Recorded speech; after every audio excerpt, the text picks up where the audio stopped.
Tot viatge té un final. Arribem al darrer episodi dels Camins de l'Aigua.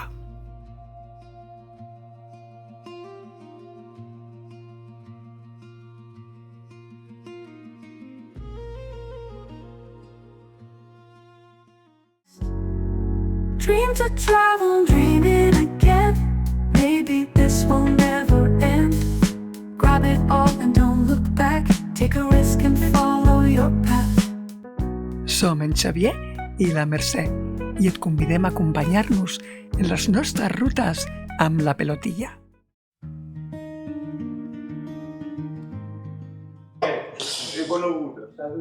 Doncs marxem ja d'aquest celler del Domaine Micoté. Hem estat super bé.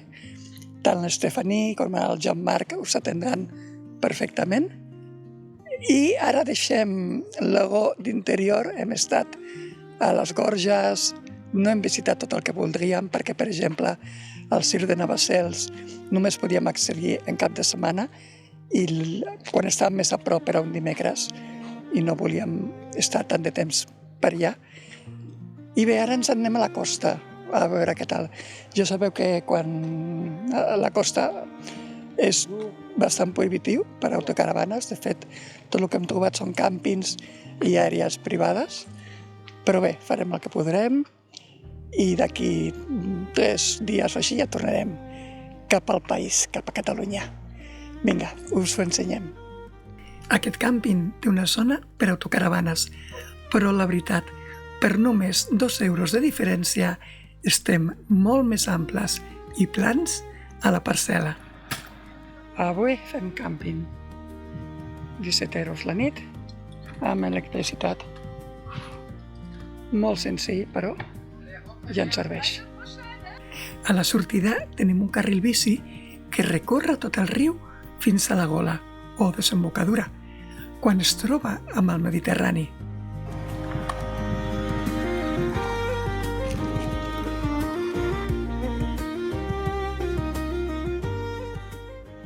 És el riu Ego, i mentre intento gravar amb la bici no puc evitar pensar en tot el camí que hem fet fins a arribar aquí.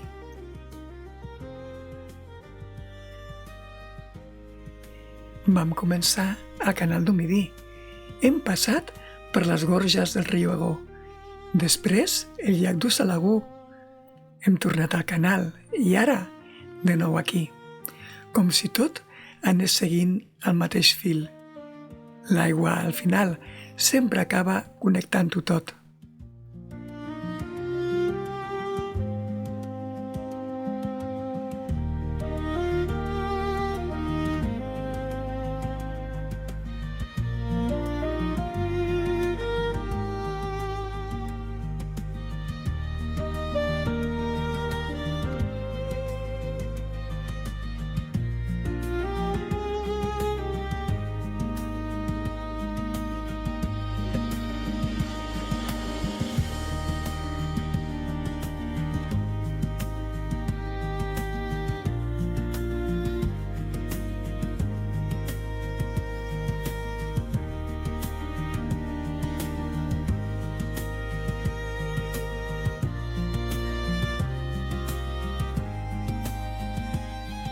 Nou repte desbloquejat. Anar en bicicleta. 4 quilòmetres hem fet.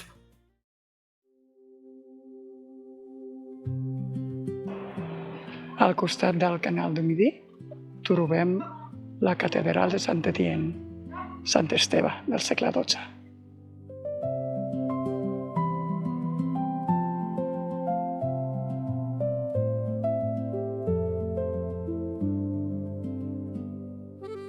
La catedral està feta amb basalt, una pedra d'origen volcànic que li dona aquest color gris fosc, gairebé negre, tan característic. Però no només la catedral. Molts edificis al nucli antic estan construïts amb el mateix tipus de pedra. Estem a la catedral d'Acht de Sant Esteve, que és del segle XII. I tanquen a les 12 i són 2:45. Anem a veure-la. Aquí aprofiten.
Mireu quin mural més espectacular, perquè continua cap a l'esquerra.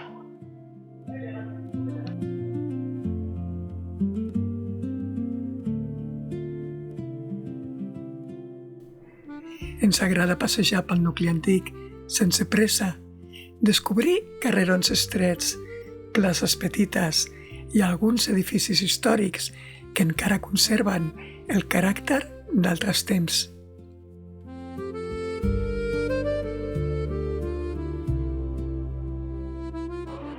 A Agde li diuen també la perla negra, el color dels edificis, que és pedra volcànica.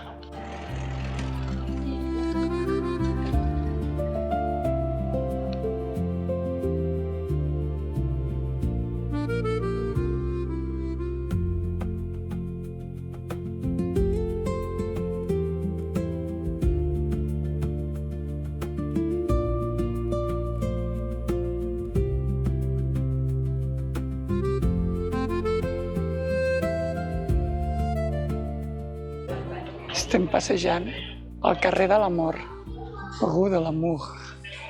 Oh là là!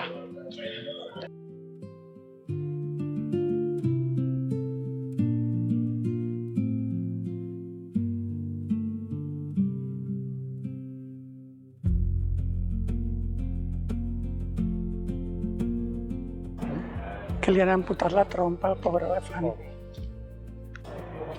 Anem a veure si trobem pa. Fa 2 dies que no em menjo pa francès.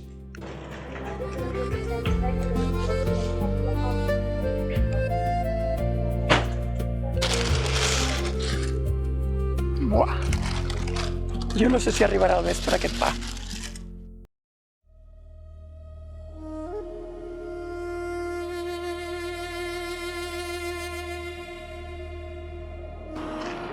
Estem a les muralles d'Agde.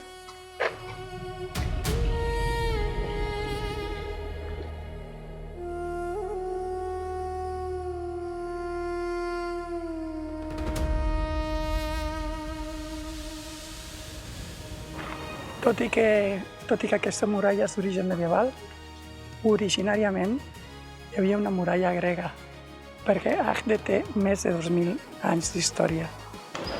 I aquí mateix hi ha oficina de turisme i la gent que passa en bici.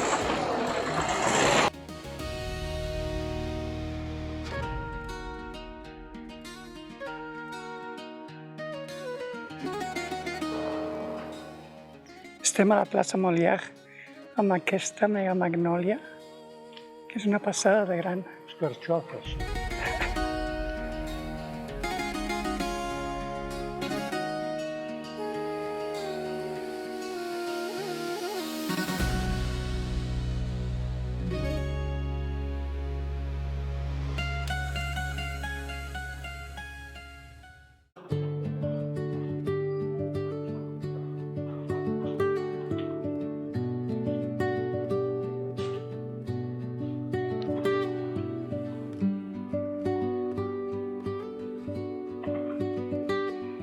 La veritat és que hi ha edificis molt bonics.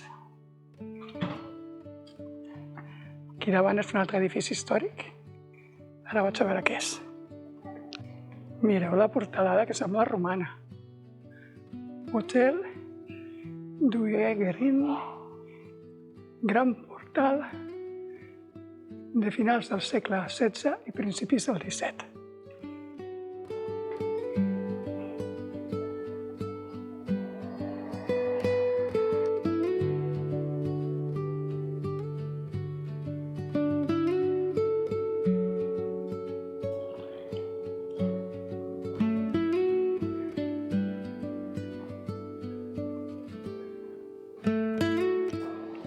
La veritat és que és força bonic. No hem anat a informació i turisme, simplement estem vagarejant pel centre. I ara anem a buscar l'autocaravana.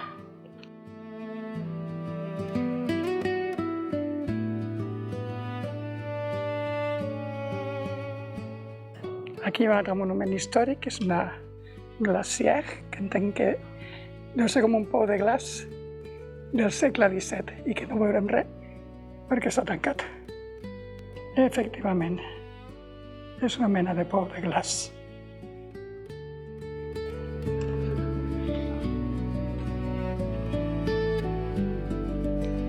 I sí, això és un semàfor.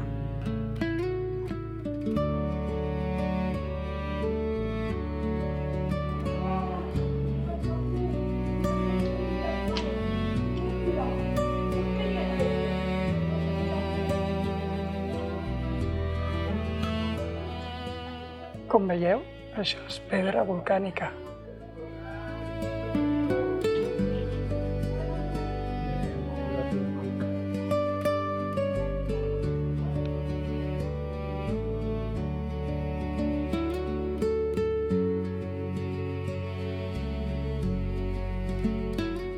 Hac no és una ciutat espectacle a primera vista. Té més encant quan la camines amb calma i entens la seva història, la pedra volcànica i la relació amb l'aigua.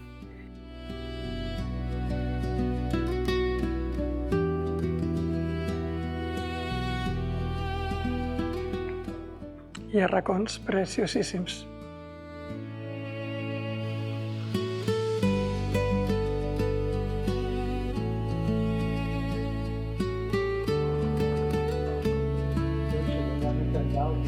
Ah.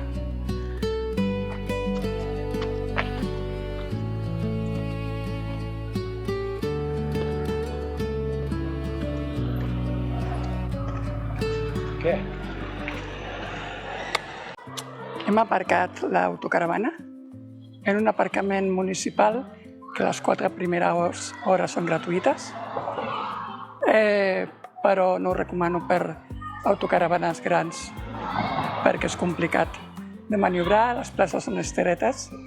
Nosaltres hem aparcat al costat del pas de peatons perquè si no, no haguéssim pogut entrar ni sortir i esperem no tenir una recepta.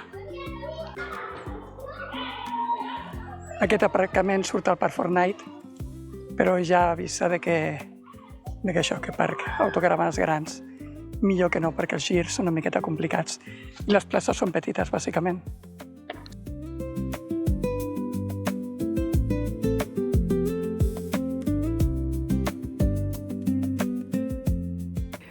Però nosaltres hem d'anar tornant i aviat un senyal fa que tornem a aturar-nos.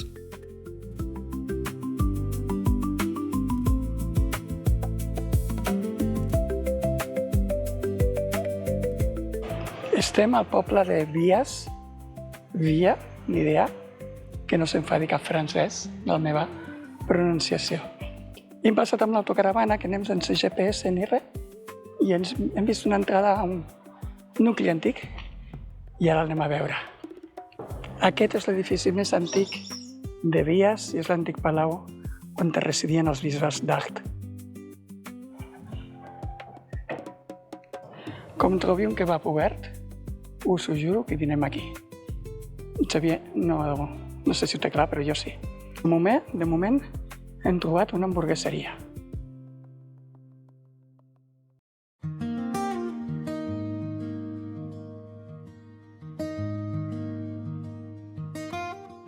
Aquí sembla que hi havia mercat, però ara està tancat. L'antic espai del mercat, amb les seves arcades, un lloc que durant segles va ser punt de trobada i centre de la vida del poble. Molt, molt bonic.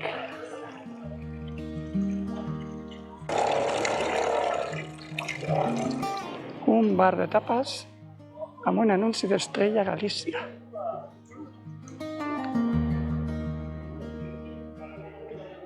Cap allà hi ha l'església. Cap allà hi ha l'església. El restaurant La Tasca. Vies és un poble tranquil, però amb força història al darrere.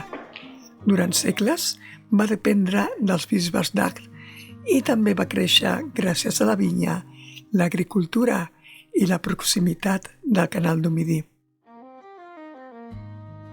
El centre encara conserva aquell aire de vila antiga, amb carrers estrets i alguns edificis històrics que recorden el seu passat. Un dels punts que més ens ha agradat ha estat l'església de Sant Joan Baptista. És una església d'origen medieval, reformada amb el temps, que destaca per la seva presència al centre del poble i per un interior ampli i lluminós, molt agradable de visitar. És d'aquells llocs que sorprenen sense esperar-ho i que acaben donant molta personalitat a la visita.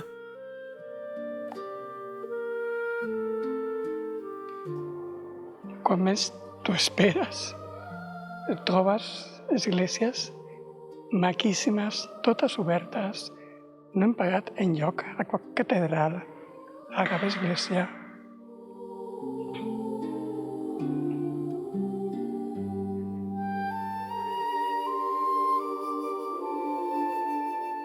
Una virgueria.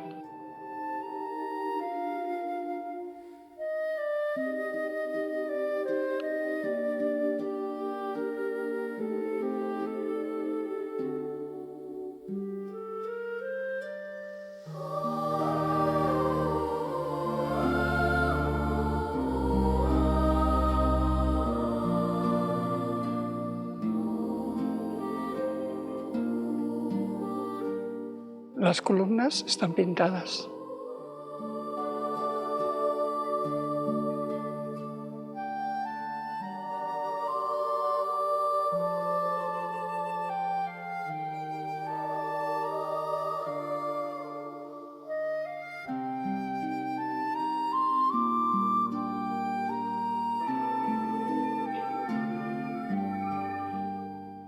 Sant Miquel i a l'altra banda Joana d'Arc, que l'hem trobat a molts llocs.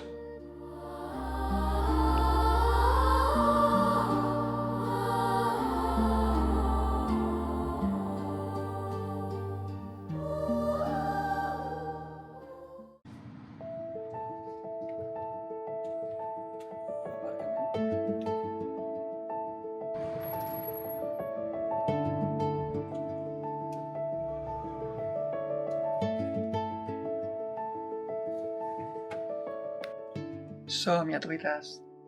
Ens hem parat en una pineda al costat d'un port. Crec que es diu les Casetes de Flori o alguna cosa així. No sé si he apuntat. De fet, veníem amb el Google Maps i ens ha enviat per un camí que no podem passar perquè hi ha una barrera de 2,5 metres, o sigui que haurem de girar cua. I jo crec que ja no estem al departament de Legó. De fet, Agde és el poble on finalitza entre el Legó, el riu, desembocant al mar Mediterrani. I ara segurament estem a l'Aude, no estic segura, és igual. En fi, anem a buscar un Intermarché, que hem de comprar alguna coseta, a fer benzina i buscar un lloc per dormir. Està plovent avui, però no gaire. Continuem.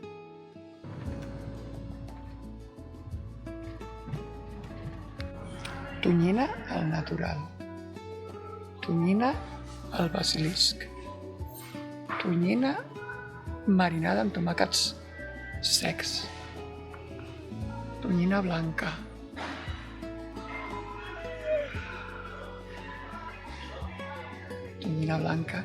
tonyina amb tomàquet, oli de girassol, en algun lloc hem vist, mira aquí, tonyina amb maionesa, no, aquesta, amb maionesa a la catalana, que no sé què deu ser, a la llimona. Costa molt trobar tonyina amb oli d'oliva. Aquí n'hi ha, però ja en tenim. I els olis d'oliva caríssims. El de Carrefour, 11 euros el litre, quan a Catalunya el tenim a 4 euros. Ara anem a buscar aigua, que no trobem aigua en garrafa. Tranquils, somiatruites. Què dius? Us fiqueu en tot, Us fiqueu a tot arreu. Què anava a dir? Al Carrefour hem trobat garrafes. I això m'encanta. Quan anem a la Fat sempre en compro algun.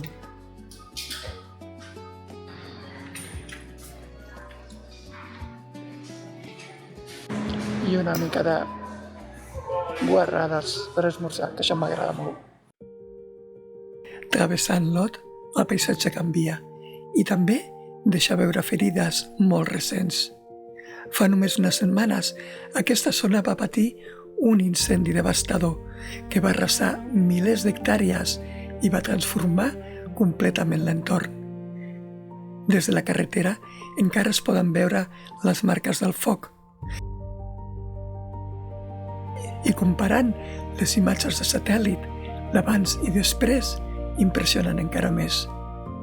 On abans hi havia verd, ara queda silenci, terra fosca i la petjada d'un estiu molt dur.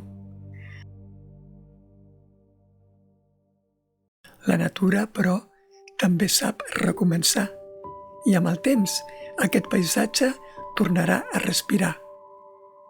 I així tanquem una etapa dels camins de l'aigua, però no el viatge, perquè mentre hi hagi camins per recórrer, paisatges per descobrir i històries per explicar, sempre hi haurà una nova ruta esperant-nos. Múrcia, Guipúscoa, Sòria. I qui sap on més ens portarà el camí. Esperem que us hagi agradat aquesta sèrie i que ens acompanyeu a la pròxima aventura. Però no oblideu subscriure-us si encara no ho heu fet.